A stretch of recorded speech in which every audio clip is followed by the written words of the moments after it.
Oui, donc Denis Gravouille pour les sociétés spectacles. À vrai dire, on m'avait plutôt demandé de parler, de replacer les choses dans le contexte du combat sur l'exception culturelle qui a été évoqué tout à l'heure. Mais bon, effectivement, oui, il y a un combat pour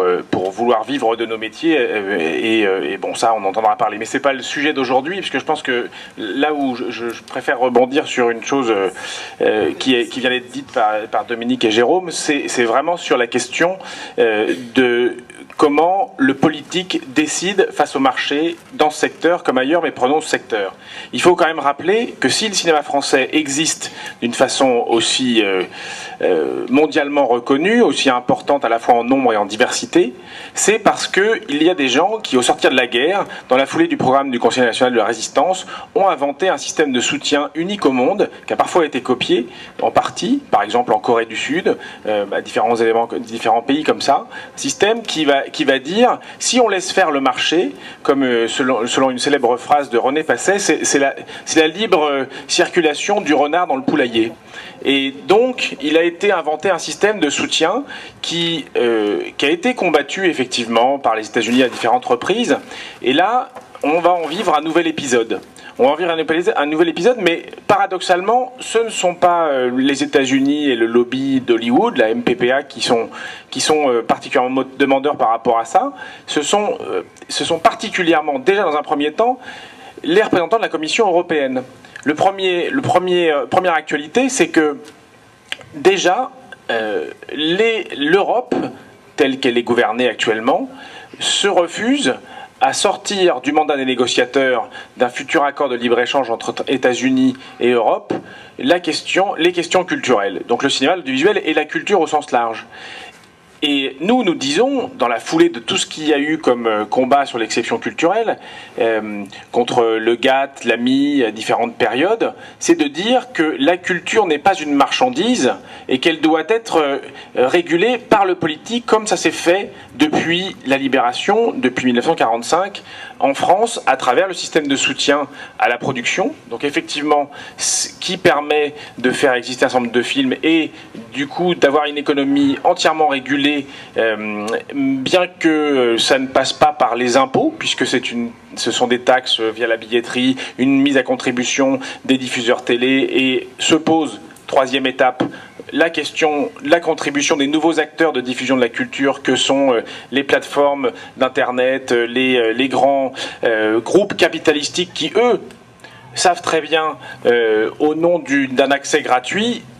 former un système de captation de la valeur de notre travail à tous. Alors, la question qui se pose actuellement par rapport à l'exception culturelle, c'est vraiment de faire en sorte, et c'est le sens d'une pétition européenne des cinéastes, soutenue par beaucoup d'organisations, dont la mienne en fait partie, mais parce que on a toujours été à défendre cette question-là depuis fort longtemps.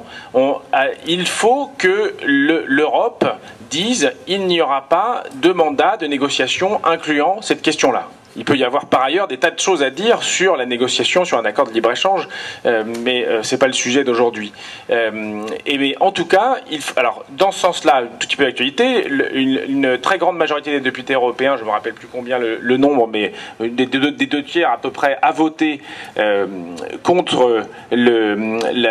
pour que justement ce mandat n'inclue pas la négociation autour du cinéma, de l'audiovisuel et de la culture en général. Les différents ministres de la culture avaient tenté d'avoir une minorité de blocage, mais qui est difficile à maintenir. Et maintenant, ce qu'on demande à Hollande, c'est qu'il impose son veto s'il y a une inclusion de ce mandat. Et la Commission européenne, son commissaire, tâche de rassurer un certain nombre de gens en disant non, mais on le met dedans, mais on négociera pas sur cette question-là, on tiendra bon. S'ils veulent pas négocier là-dessus, autant l'exclure. Oui, mais il faut pas nous affaiblir par rapport aux États-Unis. Évidemment, vous pensez bien qu'on n'est pas dupes et on veut qu'on continue à avoir cette sortie du mandat. Tout ce qui se joue derrière, comme l'a dit Dominique, c'est vraiment la question de la définition d'une politique en faveur du cinéma. Ce que nous demandons depuis des années, à l'échelon national par exemple, c'est une réforme, une refonte de l'accès des films au financement. On voit très bien qu'actuellement, il y a une polarisation entre un certain nombre de très gros budgets et de plus en plus de petits budgets qui se retrouvent à vivre dans des ghettos économiques parce qu'ils ne sortent pas en salle ou très peu en salle, qui n'ont pas accès à la télévision et en particulier à la télévision publique, qui devrait avoir des obligations beaucoup plus fortes d'aide à la diffusion d'un cinéma plus varié, plus divers. Et évidemment, du coup, on se retrouve à avoir des conflits internes qui font qu'on nous dit si les films ont de plus en plus de mal à se faire et être de plus en plus mal financés, ceux qui travaillent dessus ne peuvent pas être payés, etc., ou pas payés au tarif là-dessus. D'où les débats qui nous agitent et qui nous opposent parfois sur la convention collective. Mais la véritable question, c'est d'arriver à faire en sorte que nous ayons une redéfinition de la politique du cinéma. De nombreuses organisations le réclament et on est face à des gens qui n'ont pas le courage politique de faire cette rénovation, alors que certains, au sortir d'un pays en ruine, ont été capables de fonder une politique de soutien, une politique qui a créé le CNC. On le demande à juste la faire évoluer, à la faire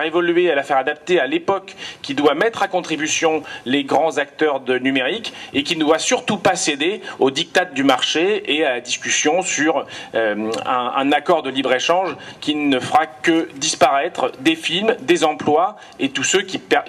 veulent vivre du cinéma, que ce soit dans la production ou dans la diffusion de ceux-ci. Merci beaucoup.